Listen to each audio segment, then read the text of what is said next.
안녕하세요. 안녕하세요. 나란히 걷는 교회 정효주 목사입니다. 김재현 목사입니다. 지난 시간에 다윗의 인생을 한번 정리를 쭉 한번 하면서 선을 막 엄청 넘었다가 막 했는데, 이번에는 선을 넘는다기보다도 선을 한번 따라가 보는 그런 성경을 한번 해보면 어떠겠나. 그래서 사도행전 한번 해보자.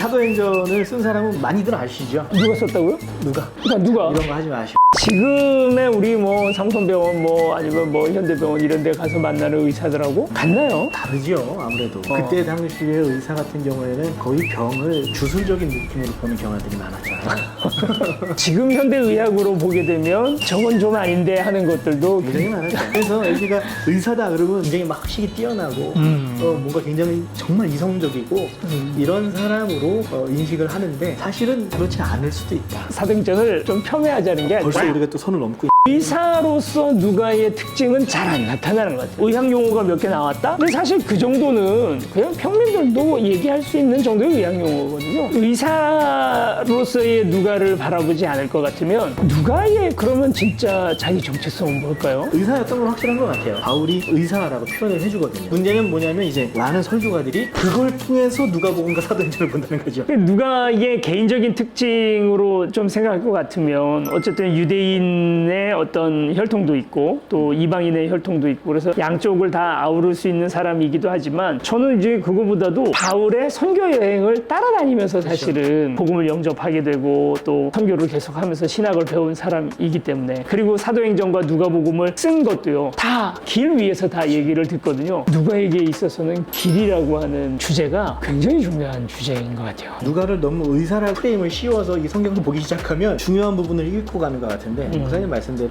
그게 정말로 길 위에서 예수님과 사도 바울의 그 행적을 따라가는 모습으로 성령께서 움직이고 계시다는 걸 확신이 있었잖아요. 그 확신을 따라가다 보니까 복음이라는 건 어디 한 곳에 머물러지는 그 무언가가 아니라 흐른다.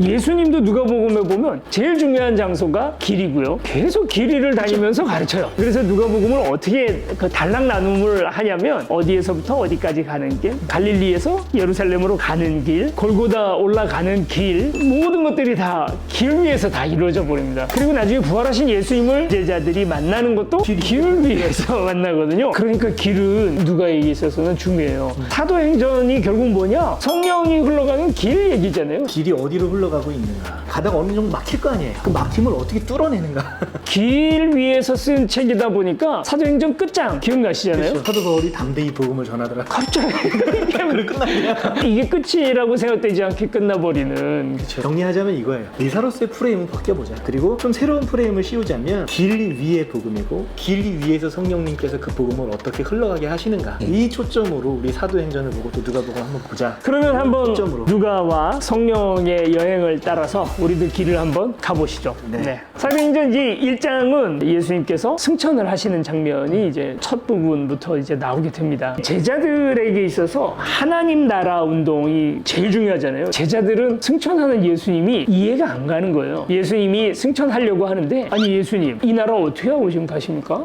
이스라엘 독립 언제 하는 거예요 그러면? 그랬더니 이제 예수님 대답이, 이것들 아직도 이해가 못하고 있네.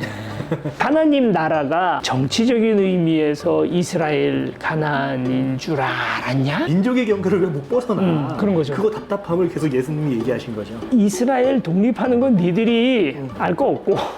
결국에는 이 독립이 1900년대 20세기나 돼서 근데 제자들의 질문은 그때까지도 하나님 나라에 대한 이해를 그저 정치적으로 다윗과 솔로몬의 왕정이 다시 회복되는 거 정도 생각했던 거예요. 그때까지도. 언제 그 오해가 확실히 이해로 바뀌어지냐면, 나중에 이제 성령이 강림하고 나서는 더 이상 제자들이 그렇게 멍청한 질문들을 안 합니다. 예수님이 3년을 세뇌를 시켜도 제자들은 그 마지막 질문도 우리 독립 언제 하는데요? 자기들이 독립군 정도 된다고 생각했던 것 같아요. 그런 의미에서 성령 체험이 어마어마한 것이 아닌가. 또 어떻게 설명할 수 없는 정말 강력한 체험이었다라는 건 확실한 것 같아요. 베드로가요, 예수님이 십자가에 달려 돌아가시는 걸 보고도 드라마틱한 인생의 변화가 있었겠죠? 부활하신 모습을 보고는 더더욱 드라마틱한 변화가 있었겠죠. 그런데 그 앞에 십자가를 보고도 부활을 경험하고도 사람 그렇게 안 바뀌었어.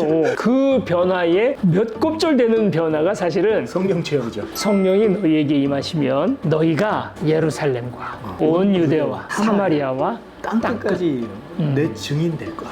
예루살렘 그리고 온 유대 사마리아 우리로 치자면 북한이에요. 그리고 땅끝 그 점층되는 구역이라는 것이 사도행전의 주제죠. 초반 부분은 예루살렘이 복음화되는 장면. 그렇죠. 그 다음이 온 유대에 복음이 퍼지게 되고 부활 소식이 퍼지게 됐는지 그리고 거기서 이제 핍박이 임하면서 사마리아를 그제서야 가요. 바울에 의해서 안디옥까지 갔다가 당시에 땅끝이라고 여겼던 서바나까지 치페인까지 가지도 못하고 로마에서 끝나죠. 자 이제 어쨌든 예루살렘에서 유대로 가는 길, 유대에서 사마리아로 가는 길, 사마리아에서 땅끝으로 가는 길 위에 나란히 이제 걸어가고 있는 이야기들이 이제 사도행전 이야기니까 우리가 그걸 한번 쫓아가 보면 좋을 것 같아요.